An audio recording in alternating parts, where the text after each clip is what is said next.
Oh, hi there. I know it usually doesn't start out like this, but I just needed to pop on in here to let you know to make sure to stay on after you hear the outro, because on this very lovely episode with the beautiful Terra Ace, they had a story to share with me after we wrapped up, and it was so good that we had to get back to recording. So hang tight at the end of this episode, and you're going to get a little bonus story that you do not want to miss. Enjoy! I hate to be the one to break it to you, but sex education of the past failed us. Because birds and bees, they don't fuck!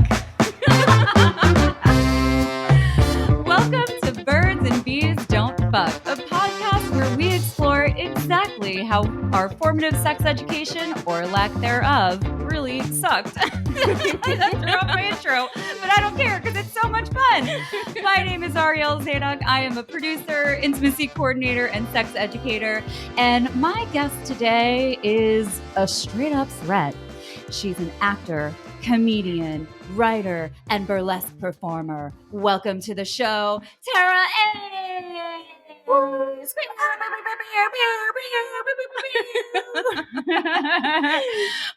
This is like so many firsts because this is the first episode I'm recording on a new computer, and it's the first time I decided to do it without the script because I'm like, I've done it enough times. Why am I looking? You're doing amazing. Somebody had said it with me, so I'm just like, it's all thrown to the wind. To the wind. We're just winging it. It's going to be amazing. It's live theater, except we're not airing this live. Yeah. Speaking of live theater, that's how I know you as a performer. And the last time I saw you, I actually didn't know that you were a comedian as well. So, like, what a fucking delight to have seen you perform as a burlesque performer multiple times. Then all of a sudden, this bitch has a microphone. Whipping it out. Oh, they're funny too.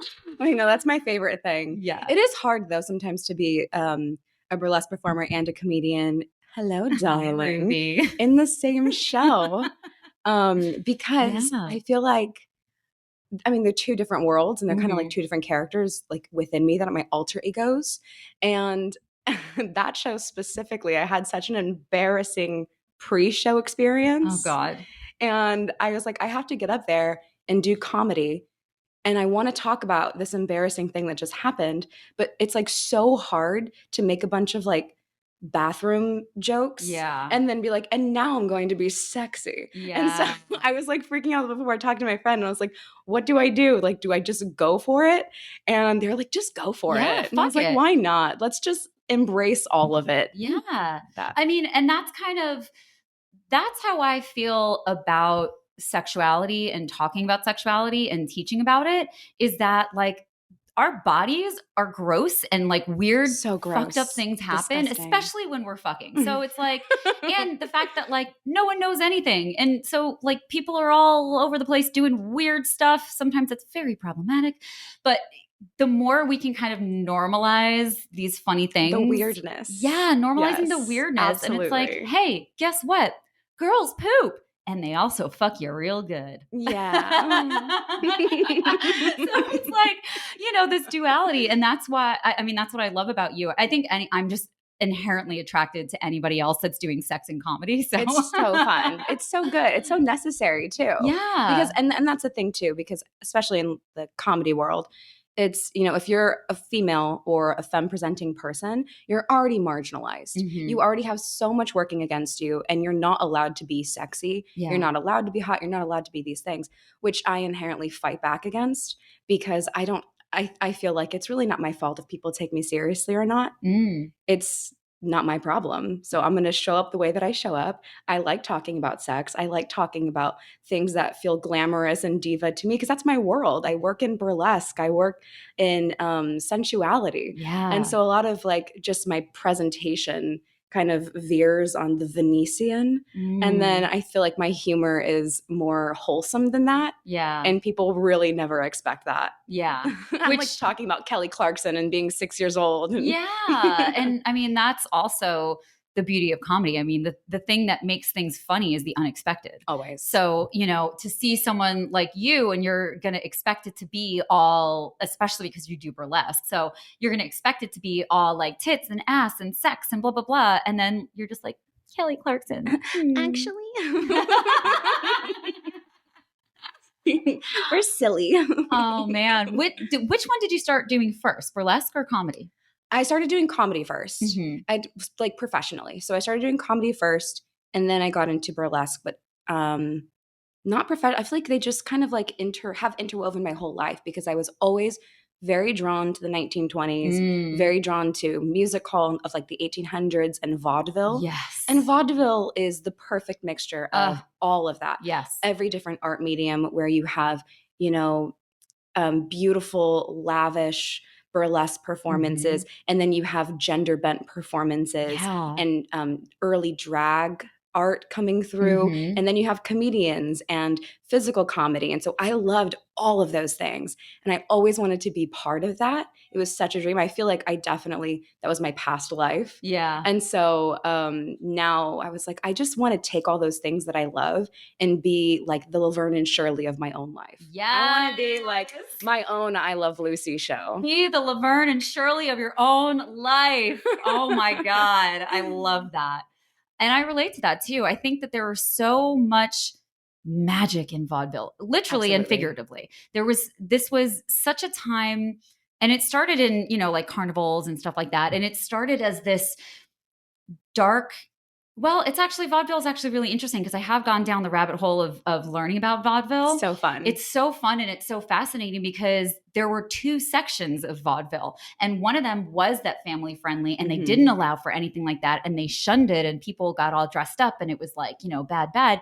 But then what modern times think of when we think of vaudeville isn't the squeaky clean variety. Salacious and different. Yeah. How interesting that the reality of vaudeville for the majority of its existence was actually super clean cut and everybody's dressed in like clean comedy. And then, but what we remember of it is the blue comedy, and the blue comedy was actually really underground, which is like, well, what's interesting too is that even in the more like family friendly stuff, there were still drag and like gender bent performances. Yeah.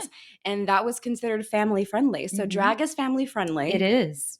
Also, women back way like Shakespeare times literally were not allowed to perform. And you can find this in every single history throughout time. And I mean, so when we talk about drag, it's like, okay, but it was drag has always been here because you've barred women from performing. You've necessitated drag yourself, the powers that be. Let's talk about, the cis straight men that have done that. Yeah. And now, as soon as the queers get a hold of it, now it's something that's not good anymore. Now it's dangerous. And it's, all of that just really just gets me so angry. I know. Because the hypocrisy, it obviously it all has to do with controlling people and controlling bodies and staying in control and all sorts of fucked up bullshit. So please make sure you vote for people who are humane and put humans and the expansiveness of the human experience first. Period.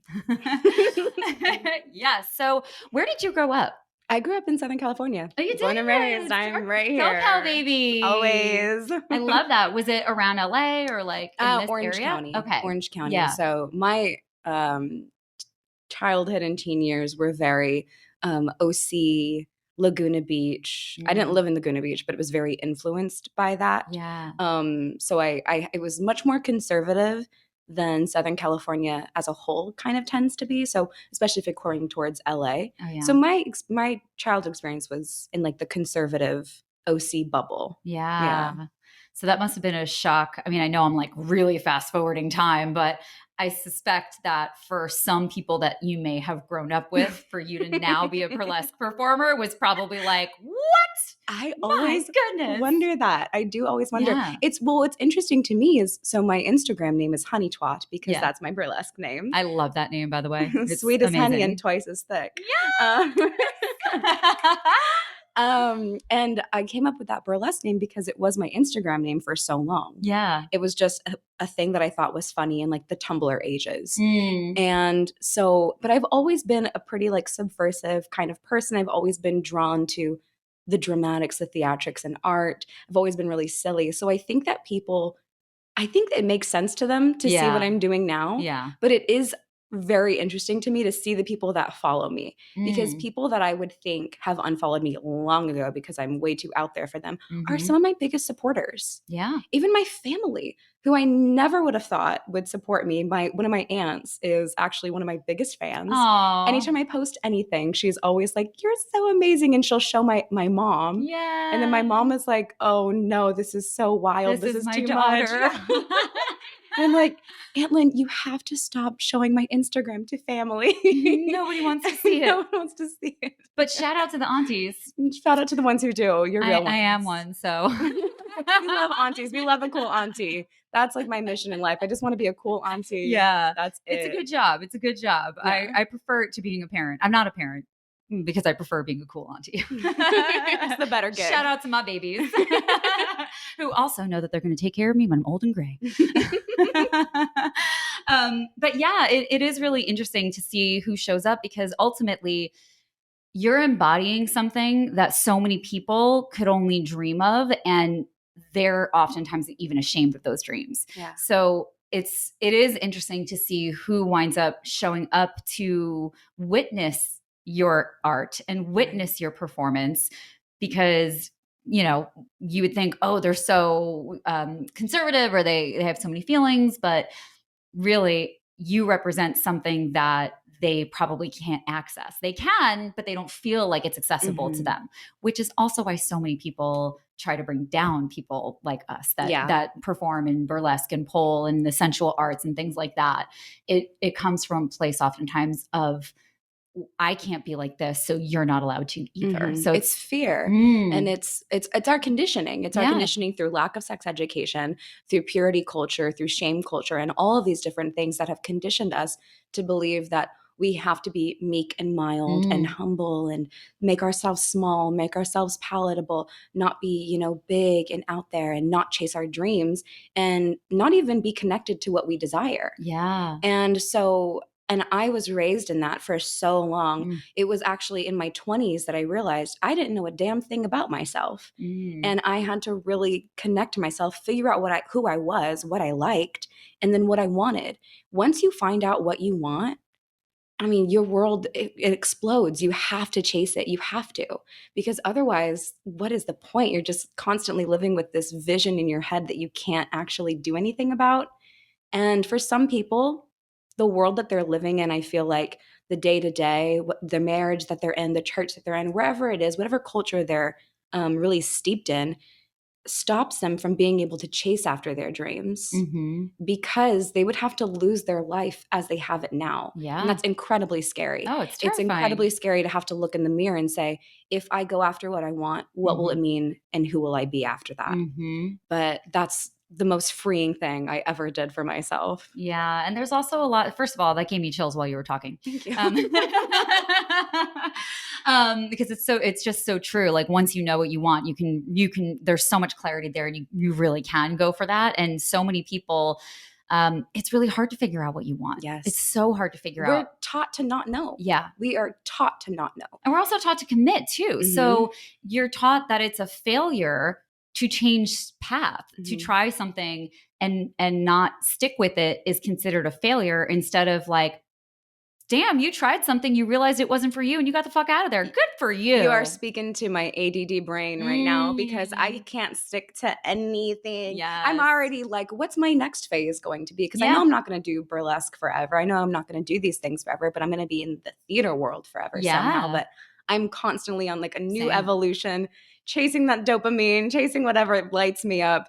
And I think that's like what makes life for me really worth living. Yeah, so. I totally agree. What's your sign? I'm a Taurus. You're a Taurus. Yeah. Do you have Leo in you anymore? Yeah, I'm a Leo rising. Okay, that's why. I'm a Leo. So I'm like, I love Leos. Yes. Hey, sister. What's your sun? Oh, no, your sun is a Leo. My sun is a Leo. I am a Pisces rising, which is why that makes the water, the mystique. Yeah, that makes sense. It's so there. And then I'm a Virgo moon. So I'm like very meticulous. I'm a Capricorn moon. Oh, okay. So together we can take over the world. Truly. We've got those spreadsheets going. Oh my God. We've got the spreadsheets. We've got the sun star power. We've got the groundedness. The mystique, the sensuality. The fluidity. What do you want? We've got it. We have you. We have you covered. Okay, so conservative OC. Oh yeah. What do you remember from like your earliest sex education experiences? Did you go to a public school? I did go to public school. I went to public education my whole life. Okay. So I do want to say that a lot of my first formative experiences with sex education was actually like SA and like assault and abuse and like childhood trauma. Yeah. And so a lot of like my true answers come from there. But I'm not going to like say there and like focus on that for this podcast because it's like easy breezy and like so I'm going to focus on the answers that give me agency. Yes. But I do want to say that because I feel like it's important to dispel the silence around those things because so many people really do have their first formative experiences through non-consensual, horrible things that happen to them. And I mean, if you're listening and if you're out there and that happened too, you're not alone. Nope. You're very much not alone. And you don't have to carry the shame of that and the weight of that. So that's like important to me to say because that's like so on my heart to share for people. Yeah.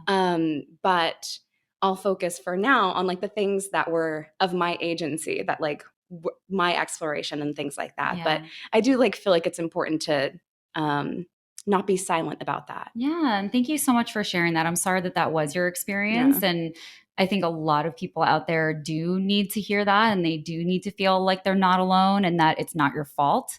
Absolutely. That's a huge thing, especially when you're a kid. So thank you for sharing that. And thank you for trusting me and the listeners to hold space for that. So thank you. And we will put some information in the show notes of how you can get help. But RAINN is always a really great resource.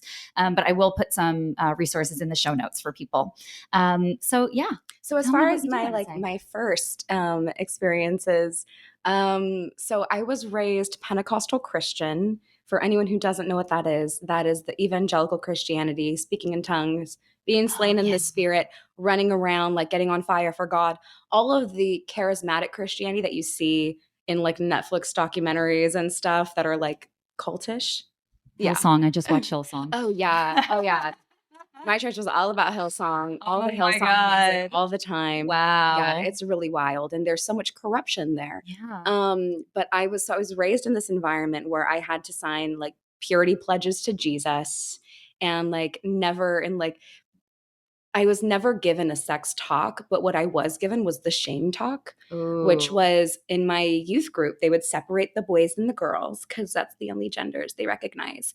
And of course they can't learn together. Of course. Heaven forbid. Together. We learn in the same room where we can make eye contact. Oh my goodness. And maybe understand how each other's bodies work.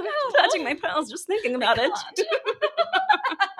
But it really is like that. And so they separated us and we would have this talk like once a year. And the talk was just, from my perspective, being in like the girl side, it was your virginity is your value to God.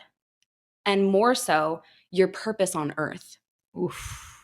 And if you do not remain pure, you are no longer valued in the kingdom of heaven. And like, you're completely discarded. Yeah. What is your value after that? And they would demonstrate these things by these most disgusting things. They would have us get in the line and they would get a piece of gum. And they would have a person chew it, spit it out of their mouth, and give it to the next person down a line until it got to the last person. And they would hold it in their hand and they'd say, that's your value. If you have sex with multiple people, every single person, you are now a piece of gum that's been in and out of people's mouths. And this is who you are now. Oh, no. Horrible. Did the boys get anything like that or was it just the girls? Just the girls. Because of course. So I was always a really subversive kid who like just asked a lot of questions because this didn't make sense to me, especially being a child who did have, a history of assault and childhood trauma, being told that my value is to remain pure. Yeah. But, okay, so you're telling me that right out the gate, I'm already tainted. Yeah. Okay, well then you know what I'm going to do is I'm going to take the title of being tainted. I'm going to reclaim that. And that's my power now. Yeah. And so I very much was like, okay, then I'm a Jezebel. Okay, then I'm a bad seed. I'm not going to let you shame me for things that I can't control. So you owned that really young. I did. Wow. Good for It you. wasn't, it took a while to get to the point where I was confident and sure about it. Yeah. But the beginnings of owning it, and I still felt very shamed. I still felt very scared and insecure. Mm-hmm. But I just identified with those characters and being that person. So I snuck out of one of our meetings one time and I went to the boys' side. Ooh. Because there was a really thin wall between the bathroom and the boys' area. And so I like snuck over to the bathroom and then I like leaned my ear against the bathroom wall to listen to what they were saying. I love this. And literally it was this. It was a guy who was talking to all the boys and said, you know what? Being a human on earth, you're going to have urges and you're going to have temptation come your way. Just know that if you entertain that temptation, you might have to have a conversation on your wedding night with your wife, and it might get a little bit awkward if she knows that you had sex with other people. But God still loves you, and God will forgive you. Oh. And I was like, what the fuck is this? Rage. I saw red, and I levitated out of my body for a second, and I was like, we're all being lied to. Wow. How old were you? I must have been around 14 at that point. Yeah. I think I was like 14. Yeah. Damn. Damn. Do you Awful. feel like anything was shattered for you in that moment? Like, was it like expected? Were you like, okay, yeah, this checks out? Or were you just, I mean, obviously filled with rage, but were you shocked? Like, I can't believe they're not getting the same talk as us. Oh, I was definitely, in some ways I felt very validated because in like our main services, I'd listen to these things and be like, they don't seem to be controlling men in the same way. Ooh, you knew. And so I like noticed these things. And so I felt very validated. But that piece of me that was a young child that did believe, that did want to have a relationship with God, that did, put my heart into church, it dispelled that for me. And it was like, that was the last piece that I really had. That I was like, oh my gosh, I am right and they are lying. And this is all about coercion and control. And this has nothing to do with spirituality, has nothing to do with being a good person, has nothing to do with agency or even just like being healthy and being a functional, good person. Like none of those things. It was just control. And so I immediately started to rebel, like immediately. Yeah. Oh man. And so with the mini rebellions, when you were initially like, I don't, that was reading Harry Potter underneath my covers that night. Oh, because Harry Potter was really bad. But I was allowed to watch Sabrina the Teenage Witch because my mom loved Sabrina the Teenage Witch. God. Shout out to mom because I loved that show growing up, but also like, huh? What? If I wasn't allowed to read the Wizard's book, but I was allowed to watch the witch show, it was very strange. Like the rules made no sense. Exactly. There is no logic there. You can't make logic out of religious rules or at all. Even like parent rules. So, or at least like the way that we grew up with parents. Rules sometimes. Yeah. It's like, what? Why? And it's just because I said so. Exactly. But that doesn't make any sense. Literally not an answer. It's not even conductive to the relationship that we're trying to have here. You know? Like, well, because the relationship was, and I grew up in a very religious home as well. And I think that this is probably more reflective of, I'm totally assuming, probably more reflective of religious parents because it's like honor thy mother and father. And there's this huge authoritative concept in parenting in religious households. So, like I had kids only speak when spoken to, and because I said so, I'm your mother, or, like respect your father, like the Bible says respect your parents. And it's like, I don't give a fuck what that book says. I don't even believe that. And I had something similar too, where the whole thing came crashing down, which like, again, I also didn't believe in any of it. Like Yom Kippur and stuff, I was always like hiding shit under my bed to eat whatever I wanted. Like I was never, I'm like, I'm not doing this. You got your secret stash. Yeah, I would always have like my little secret stashes. My secret stash is like Harry Potter books. Mine was like fucking cookies. I don't know. Oreos. Although I would sneak to McDonald's and get cheeseburgers because we weren't allowed to have Shout them. out to Grimace. Happy birthday. Hey. Oh, so many. Actually, it's way over that now because it'll be like, it's already over. Yeah. But shout out to birthday parties at McDonald's when we were little. That ball pit was nasty, but I was in it. We were about that ball pit life. Still about that life, but in a different way. Hey. But yeah. So when you're getting a bat mitzvah or a bar mitzvah, you read from the Torah. But I grew up in a conservative Jewish household.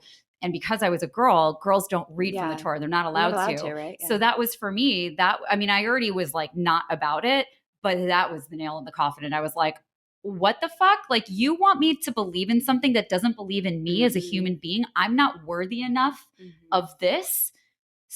And you want me to believe in that? Like, what? Nah, fuck off. Yeah, like, what are we doing here? So it's wild. But I'm curious how those so Harry Potter, and how did you kind of grow into your rebellion, and what did it look like when you were like, fuck all of this? Oh my gosh. So yeah, I would just have these like little mini rebellions that were helped with like my friends in high school, and because I was in a public high school, and like my family that were not in the church. And so I kind of became more emboldened here and there, but I still really did cling to the values of, do no harm, do unto others as you would have done unto you, and like the golden rules and all those things. I really admire those things. And so I held fast to those, and I really loved the poetic belief that there is a universal God or a spiritual being that loves us benevolently. How beautiful. That's beautiful.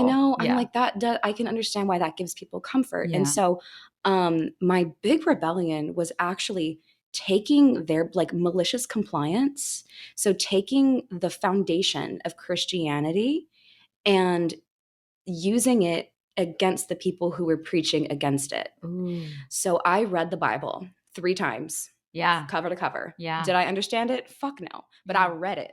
I always wanted to. I can't. You don't need to. It's so boring, and it's so just and it's just sexist. Like 3 pages, and I was like, I can't do it. It's the worst, and it's super sexist and super boring. But I did it because I was like, I need to know. I need to understand what this is.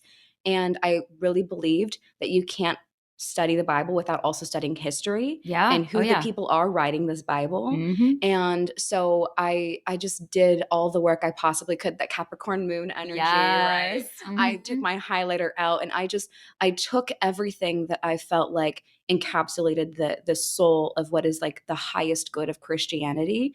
And then I said, what are you actually doing to earn this? Yeah. Because all of these things, all of these rules, all of this anti-Prop 8 stuff, all of this, God hates gay people stuff, all of these things are so antithetical to what this actually says about how God loves me. And I'm a bisexual person, and I'm in this church, and this just feels really mean-spirited. It's just control. Yeah. It's just control. So it was malicious compliance. I love that. Yeah. And then I left the church at 18. And shortly after, my parents followed, and then I had to like deprogram them. Wow. And because they were raised in that church too. Yeah. And the church was pretty much a cult. Of course. So we had to like deprogram them, and now they're wonderful. Yay. They're more supportive than they've ever been. I have a great relationship with them, but a lot of it was like I really had to like dig down. My rebellion looked like digging down into my empathy and my grace, and saying, how can I communicate with people that don't think I deserve to exist in a way that isn't going to light this whole shit on fire, because I want to light this whole shit on fire. Yeah. Yeah. And that's the thing, because you're dealing with people who are very willing to light the whole shit on fire, and they're not doing the work to dig deep inside to find that empathy and find the humanity in people and humanity in themselves. And that's, I often talk about this with Yom Kippur as an example, because here you are, it's a bunch of people that are fasting, going to pray all day in a language that they don't even understand, passing out because they're fasting and they're not doing it properly, or sleeping all day or whatever. But where is the actual atonement? Where is the actual work? Because I've never had a religious person, my family included, ever come back to me and be like, you know what? We went through this and I reflected on it, and we didn't move through it in the best way that we could, or blah, blah, blah. Never once in my life have I ever experienced a religious person who celebrates, quote unquote, Yom Kippur, who actually came back and said something to me, or I witnessed them doing it to anybody else. So it's like, the whole thing is bullshit, you guys. And And if you are doing that and you are doing the work, great. I don't think that you have to starve yourself to do it, but it's also something that should be done all year long, not just on one day. And on that one day, I don't actually see any behavioral change from that. So it's so interesting that when we see these really religious people, they're lacking so much self-awareness. Not saying that there can't be religious people who are self-aware. Those people absolutely exist. I just haven't seen many. We see you. I see you. I just don't. We know you exist. See a lot of somewhere. You. You're there. I believe that you're there. I trust that you're there. We're having faith that you're there. The faith is within me that you are there. But it is such an interesting thing. And so even though you went to a public high school, was it a very, was the religion prevalent within the community that it impacted your education? And, especially as we're talking about sexuality in education? I wouldn't say that it was prevalent in my education, but it was prevalent in the culture of the people who were giving me education. Yeah. And prevalent in the students and the families that I had surrounding me. So I would say the majority of people were probably Christian, and with like some, variations of Christianity here and there. But that was, I think, the majority. In terms of the education, I feel like I got a pretty good education, as much as you could under Bush administration. Oh, you know what I mean? It was Bush. Yeah, it was Bush. And that guy was... about that. And so there was a lot of like things that were lacking. And the education I got was mostly like, it was very like AIDS centered. Like you're going to get AIDS and then you're going to die, or you're going to get herpes and you're going to die. You're going to get gonorrhea and you're going to die. You're going to get pregnant. You're going to die. And I'm like, is there any scenario that doesn't end in death? Because this doesn't feel correct. There are a lot of people that are alive in the world. Right. And then I get older, I'm in the queer community, I'm learning so much more. And I'm having actual sex education. And I'm like, herpes is not even a big deal. It's nothing. It's not a big deal. I have herpes. It's not nothing. a big fucking deal.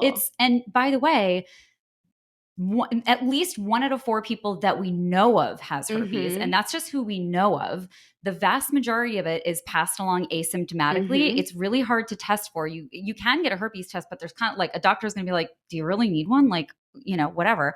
It's such a stigmatized thing. Absolutely. That actually does not impact you in any way. You're literally getting a pimple. And it's interesting because we can see it on people's faces all the time. And like, yeah, you might make herpes jokes and whatnot, but there's also tons of herpes that you can see that no one's even, it's just like, it's literally nothing. So, and there are a lot of people out there that are doing really good work at trying to dispel that. But so many of us did grow up with that fear-based, like herpes is the worst thing ever. It's I didn't know that there were different types of herpes. I didn't know anything. I just knew the word herpes and I was like, and that's what we're taught, is just the word and then fear.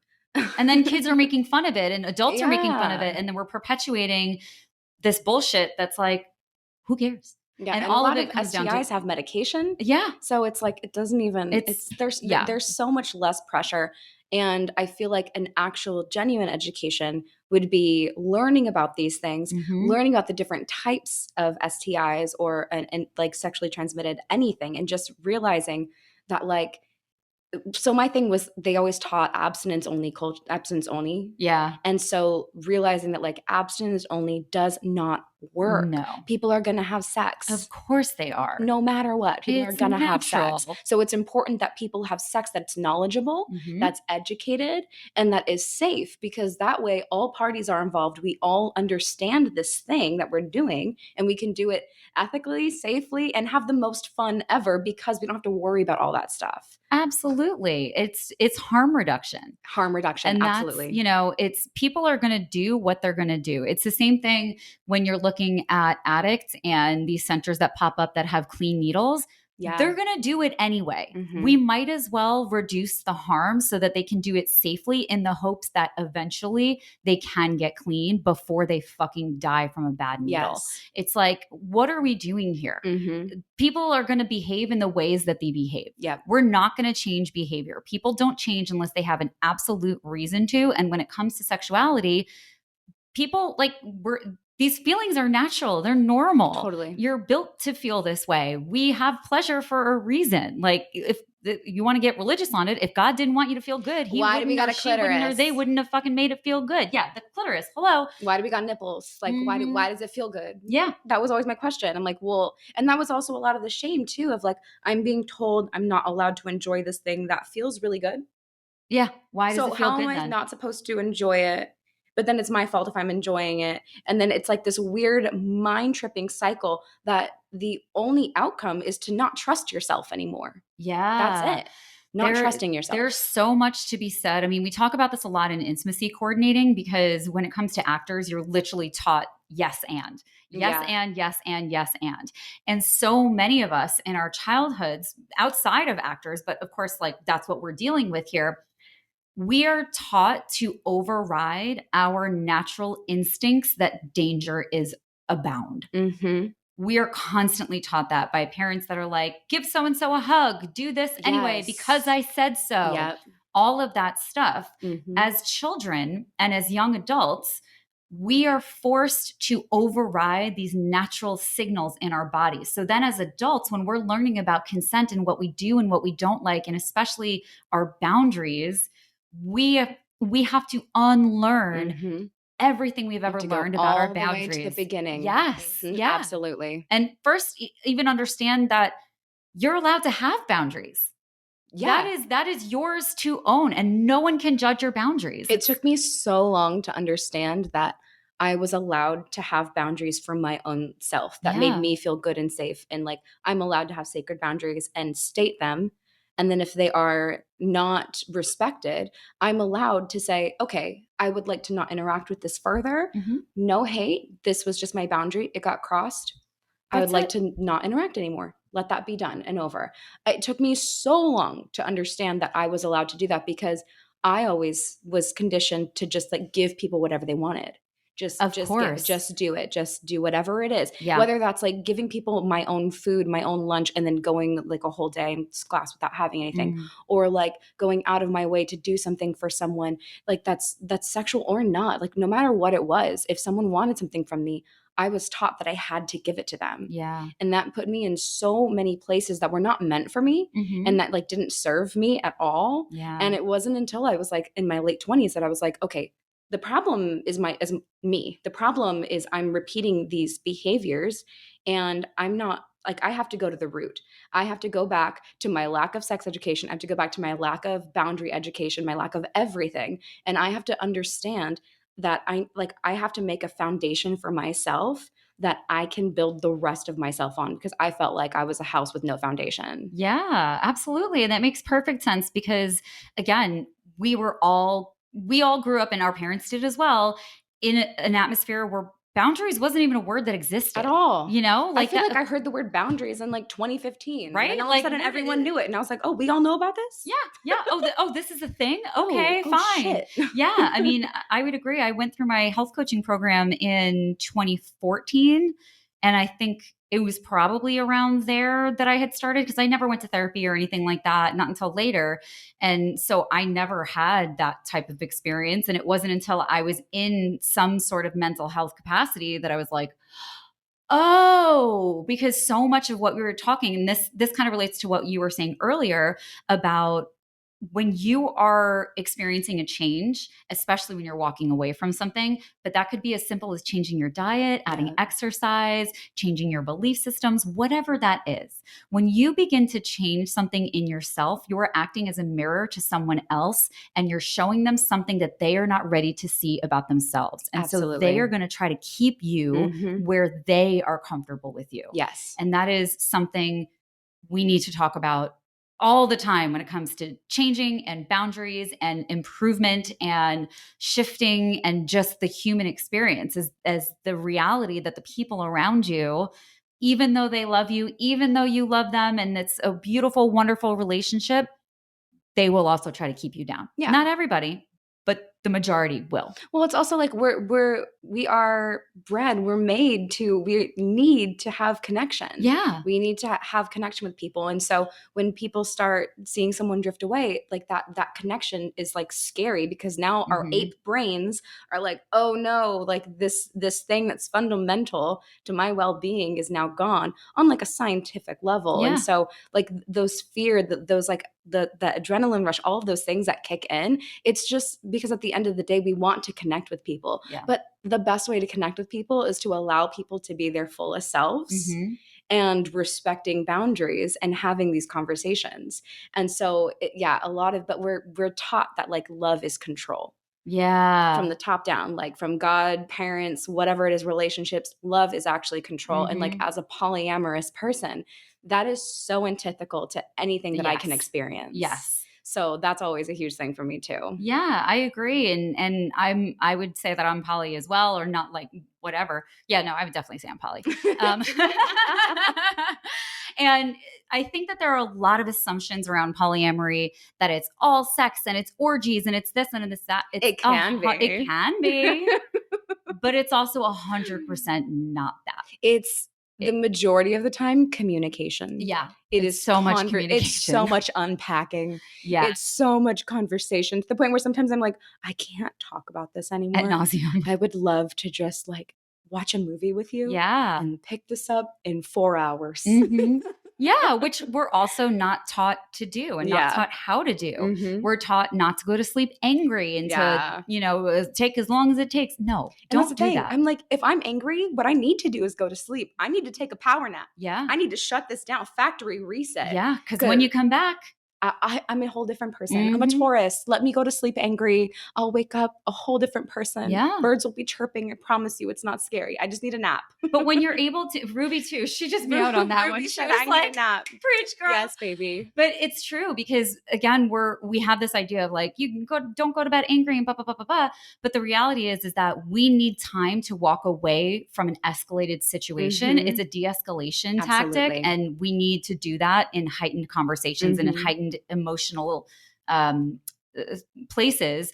And you don't see that as much in monogamy. What I love about polyamory and just ethical non-monogamy as a whole, however you categorize yourself, is that it is the communication and it is the transparency and, whatever the boundaries are. Some people don't want that and that's fine, but it's based off of the conversation of each person saying, this is what works for me, and saying, I understand what works for you. I can or I cannot show up for you in that way. And then you decide where you do and where you don't want to be. We don't see that as much in monogamy. And I feel like in monogamy, it's because like you're stuck with that person. Yeah. Like you have committed and now you're in it forever. And you can't change your mind. You can't change it unless you get divorced. And like, but you can't get divorced if you're not allowed to. Exactly. Yeah. Or if you do, I think that has changed a lot in terms of being looked down upon or frowned upon to get divorced. Yeah. I think that's actually a super powerful thing. It's the best thing you could do again, like going back to our earlier conversation. It's the best thing you can do for yourself, for your spouse, for your family is to get divorced. What a gift. It's not the end of the world. I've always said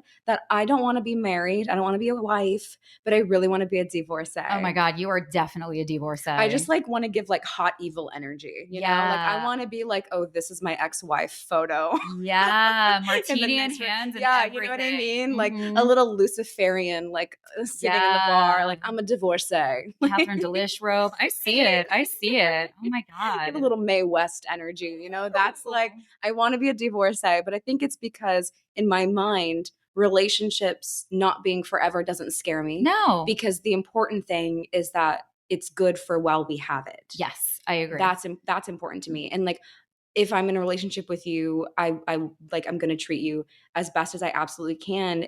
And if this is not working, I want this to be like as amicable as possible. Yeah. Like I still love you. I still want to be friends with you, but this is just a compatibility issue. And sometimes compatibility is the worst heartbreak you can ever have. Oh yeah. The worst heartbreak. Because it's like, I love you so much. We're just not compatible. But that's okay, because I can still love you, but in a different way. Mm-hmm. That is beautiful. I don't feel like that's a negative thing, but a lot of people can't like separate their emotions in that way. Yeah. And I understand that, but I feel like that it gives so much more freedom and it's so much more empowering to experience love like that because you're not stuck in it forever.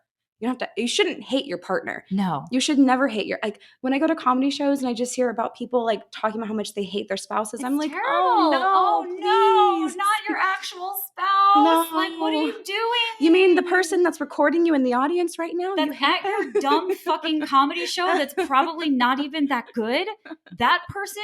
You hate that person? It's not normal. What the fuck? It's not normal. Yeah, I have problems with that. But I think, and this really does, for me, tie back into sex education, because I think that is what we need to be teaching people as well. It's relational education. Yes. It's not just the, sexual organs and genitals and sperm and uterus and all these things.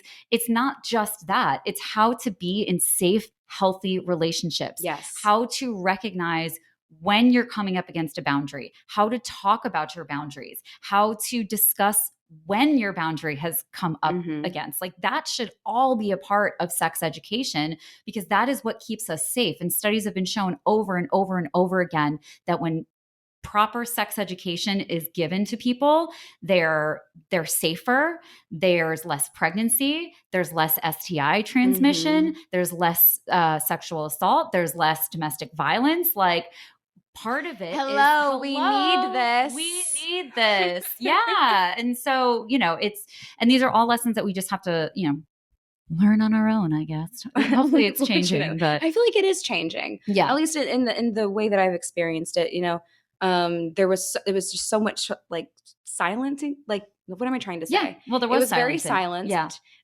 It was very taboo, shoved under the rug. The only way I learned anything was like watching Girls Gone Wild late at night. Yeah. And like Googling Playboy magazine. And then my parents found like Playboy on my computer, and they were like, oh no, oh gosh, this is so like bad. And so they confronted me, and I tried to like blame it on my cousin because I was like, I'm not ready to come out to my parents. Yeah. But I heard them trying to like rationalize like, oh, maybe our daughter isn't gay.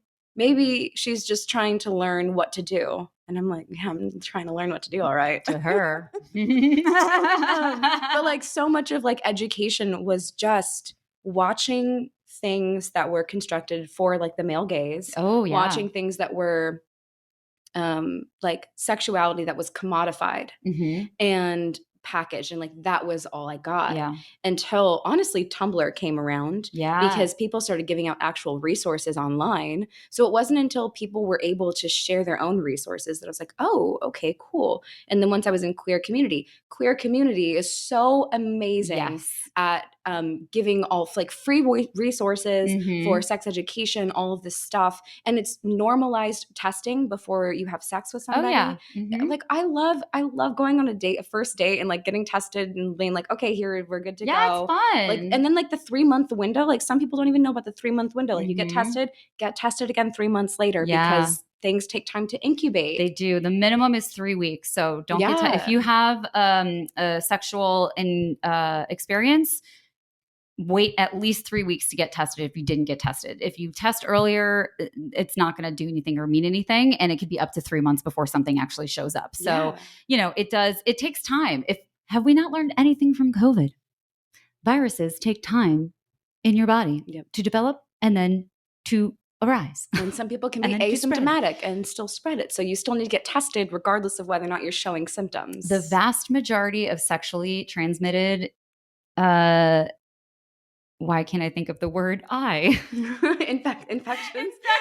Oh my God. What's it's the getting I word? So hot in here. So I'm like, what? We're having a heat wave in LA and we can't use AC. Hence the water. I know. I need to get some water too. Hydration. Also very good for your pussy. Stay hydrated. Stay wet. But yeah, the vast majority of STIs are asymptomatic. So people are just out here spreading shit and they just don't know it. So that's why I say with herpes as an example, 1 out of 4 people that we know of has herpes. The reality is that shit's way more. How much do we not know of? Exactly. Water break. And also, it's time for a pop quiz. I'm scared. What percentage of effectiveness are external condoms for the penis? How effective are those in percentages? In terms of not getting someone pregnant? Yeah. Pregnancy, STIs. Oh, okay. Yeah. How effective are condoms? I mean, probably only about like 70 something. Not bad. What is it? Okay. Like maybe 80? So they can be 98% effective. However, humans are dumb. So it's more like 85 to 87-ish. Could be way lower depending on the person, depending on the situation. But at best, they're 98, but like they're never used in the capacity that they are in a lab. So right. We call it, like, we say it's about 85. They're like, it could be up to 98%. And I'm like, what? The one time you ran 40 different tests? Exactly. It can be. So it's but like is it 80s, you know, like it's not if you really want to get a vasectomy, like that's the best. If you know you're not going to have kids, that is by far the best. But yeah, is there, I mean, we still have time. Oh, was that, I thought that was, I thought we were going to have more questions. No, it's just one. Okay, we just do one. I keep it light. We keep it light. Cause also I'm still learning. I don't know a lot, but we're still learning. I plan to do this show for a really long time. So I'm like, I got to make sure that I have enough questions to keep asking people. I mean, I could ask people questions forever, but like, I can't get too in the weeds. Like, yeah. Is there anything that we didn't really touch upon that you thought of when you were thinking about this podcast?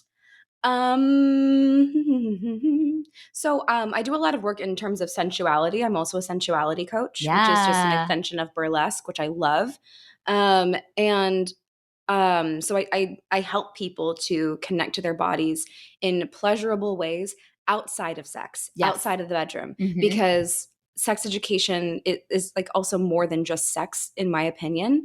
And people are taught that the only way that they can experience body pleasure is through sex. Yes. Which in like by sex, what is meant is like very like penetrative penis and vagina, and that's it. No one is allowed to have any other body parts. No one's allowed to be intersex. Like that is it. And it's so ridiculous, but it's also doing such a disservice to everybody because we're all walking around in our heads all the time, ignoring the huge red flag signals that our body is screaming at us. And so a lot of like what I do is helping people to experience pleasure outside of the bedroom so that people who are, you know, asexual, people who don't really want to have sex, people who don't have someone to have sex with, whatever it is, you don't need to have sex in order to connect to yourself and your pleasure. And like touching silk or like listening to water and meditating with like these like physical sensations. That is like what I really love doing. And that's kind of like my way into like sex education is body awareness education. So yeah, that's what I love to do. Yeah, I love that. And I do some of that work as well. And I incorporate pole into that because it's such a piece of the puzzle that we're missing. And when we say foreplay, people are like, oh yeah, that's oral sex. No, that's 100,000% not foreplay. It's everything that you're talking about. That's sex. Yeah. The foreplay is the texting that you do before. It's making a date and sharing a calendar. It's touching each other. It's sharing the calendar to your polycules so they can all fit in their schedules. Where everyone's meeting up and who's doing what when. We love a schedule. And playing and discovering and exploring what it feels like to be in your body. And sex can be just that. It's non-genital erotic touch is what it's called. And so especially if you're dealing with people who have erectile dysfunction, for example, when we can move away from the penetration, when we can move away from the genitals, and we can bring ourselves back into the eroticism that exists in the layers of sensations that we have at our disposal to play with, guess what? That turns off your brain and it turns on your body. And all of a sudden, that erection that you couldn't keep up, homeboy's ready to play. That's the thing too. It's like people with penises, I feel like it's so like penis centric in terms of the penis is the only place that you can feel pleasure. That's not true. That's literally not true. Why do men have nipples then? Is my question. Well, actually, it's because it's easier. It was easier for evolution to keep them on to get them off than to get them off. Truly, but it's like there's so much that you can feel and you can have. And like it doesn't have to just be like this one place in your body. Like I have body orgasms more than I have like vaginal orgasms all the time. And that's because I love being connected to my body. And like everybody has, if you have a body, you're able to experience pleasure in your elbow, in your earlobe, wherever it is. It doesn't have to just be in your genitalia, especially for people who are really traumatized, who have a hard time connecting to those parts of their bodies. You can still experience pleasure and kind of like rehabilitate that connection to yourself in a really powerful way through using physical touch of other parts of your body. Use your arm, use your thighs, use your feet, use your neck, whatever it is that makes you feel best connected to yourself and your pleasure. You can use that to then, you know, make your way into sex and to ease your way back into that in a way that feels like, you know, harm reduction, all of that stuff. So it's really important. And for people with disabilities as well. Yeah, absolutely. People literally don't have sensation below the waist and they are still having beautiful, expansive orgasms. And that's because we have so many pleasure centers and so many different ways to experience pleasure. And a big part of that also that I encourage people to do is think about your senses. You have touch, sight, taste, smell, all of these things. That's what I use when I'm doing this workshop. That's literally what sensuality is. It's your senses. Your senses. It's not sex. Sensuality is your senses. Your senses. Yes. It's a sensory I love that you know that. Yeah, of course. So it's like play with temperature. Play with different types of touch. Do you want a soft fabric? Do you want a scratching? What does that feel like? Sounds in your ears, ASMR, music. What is ASMR break? Does this feel good for you? How do you like it? Is this good to whisper for you? Faster or slower? Do you want to talk louder? Do you like staccato? I think my phone just like. Do you like getting emails? I'm sorry. I think that was my phone. It wanted to do the like technology. Can I tell you about this new technology? Tell you my new just come. It's really cool. It's the 14. This new computer's working out really well so far. This computer. Okay, I think we're losing it. we're doing bits now. It's just so hot. We are so hot. Oh, well, thank you so much for coming on the show. Thank you. Where can people find you? You can find me on the line, Instagram at HoneyTwat, TikTok HoneyTwat, website at HoneyTwat. I'm very HoneyTwatable. And yeah, that's where they can find me. Amazing. I don't have anything else. And lots of booty burlesque shows. Oh yeah. I'm a resident performer of Booty Burlesque, booker for Booty Burlesque. I also am a production manager and a producer. And so I have shows coming up. They probably won't be applicable. They'll be in August. So, yeah, they're happening August 4th and 5th. But you can find me around LA. I'm always producing a comedy show. I'm always producing vaudeville shows and burlesque shows and things like that. Right now I'm working on Cinemalesque, which is my own troupe that I'm making, which is a film-inspired, immersive, theatrical burlesque show. I need to audition for you. Please? Oh my God, I would love that. I've been like meaning to do that with Booty Burlesque since like before Logan started dancing with you guys. I love Logan. Oh my God, Logan's an angel. I need to have Logan on the show just because I love him so much and he's such a great dancer. Holy shit. Incredible. Oh my God, I love him. Find me on Booty Burlesque. Yes. Find me at HoneyTwat. That's where I am. Yes. Well, thank you so much for coming on the show. This is such a great conversation. Yes. If you like this episode, like, subscribe, send it to your friend, come to a Booty Burlesque show. I might be there. Say hello. Yes. Especially the ones at El Cid. Those seem to be the ones that I go to a lot. So they're monthly, the first Wednesday of every month. Those are so we changed it. Fun. It used to be the second Wednesday, but now it's the first Wednesday of every month. First hump day of the month. Yep. So listen to this. I'll look at my schedule and try to make this line up so that it's like the Wednesday before or something like that. So listen to this episode and I'm going to make sure that it's the next, actually I can't because that's going to, no, I could do this at the end of August. So we'll play this will be the end of August. So September 5th, I think it is going to be the September show. Yeah. At El Cid on Sunset. In your brain. Oh, I do. I'm a producer, baby. I got this shit organized. The Virgo energy. I'm loving it. I do. Like, subscribe. This show is in its infancy. So if you're here and you're listening, thank you for that. Spread the word because I hope to have really amazing people like you keep coming on the show. So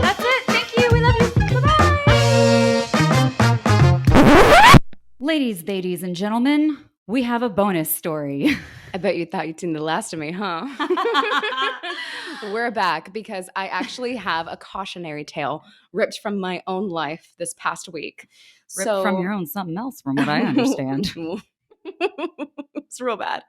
So, as a performer, I always have like beautiful nails, right? It's important to me. And I have these cute little rhinestones on my nails. I don't have regular periods, so I've never had this issue before. It just so happened that right after getting these nails done, I had an unexpected period. And I was using the Flex Disc, which is like you squeeze it. It's like the silicone disc that you put up, and it's amazing. It's the only thing I can perform in. I highly recommend the Flex Disc. Yeah. But I noticed that on my thumb, as I was pushing it up, when my thumb went into my vagina, there was a rhinestone. And when my thumb left my vagina, there was no longer a rhinestone.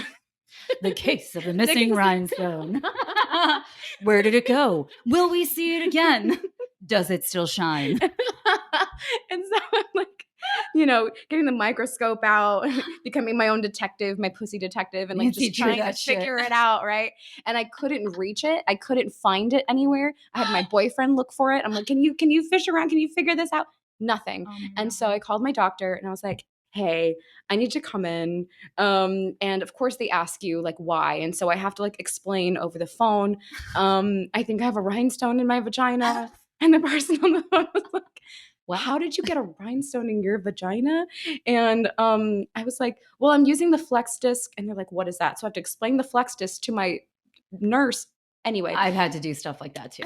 I've had to literally explain STIs to a gynecologist's office. Ridiculous. I was like, wait a minute, why am I teaching you this? Why? I digress. Anyway. So I have to explain this over the phone. And then we make an appointment. They booked me like the next day. They're like, we're getting you in here. And so when I come in to the appointment, the nurse takes me back, a different nurse. But she had read the notes and she said, so you're the one who had called earlier for the foreign object in your vagina. And she said it like she was so shy and coy and funny. And I was like, oh my gosh. I was like, yeah, I have a rhinestone in my vagina. And the other nurse like looked around the corner and she's like, yeah, we've been waiting for you. Who'd that be? I was like, what about confidentiality? Yeah, but right? They were all like really excited about this. When I saw my doctor, who was a woman, she was so excited. How often do you get to search for a rhinestone up a pussy? How often? How often? What a dream! What a dream! What a dream case for a gyno. And I was Sparkle telling her, pussy. That's exactly. I keep joking because my name is Honey Twat, but I was like, maybe I need to call myself Sparkle Twat now, because she was looking around with a little light, with a light inside, and I told her, I was like, I don't know if you'll be able to see it because it's clear, and she says, I think it'll sparkle for me. Like, oh my gosh, this is like too good to be true. Best story. I'm so happy that we're back. I had to tell it to you. And so that is what it is. We got it out. We're all good. It's still missing on my thumb. But yeah, so if you get rhinestones on your nails, please be aware of where they might end up in your body. And always remember that diamonds are forever, but rhinestones will give you a yeast infection. Hey, I did have a minor yeast infection after that. Oh, I'm sure you did. I hope you put that in your set somehow. I have to. It will. It happened too That was a recently. Great little tagline. Oh yeah, that's definitely going to be somewhere. It has to be somewhere. It has to be. Oh man. There's never going to be a story that tops rhinestone in the pussy. Yep. So, bye. See ya.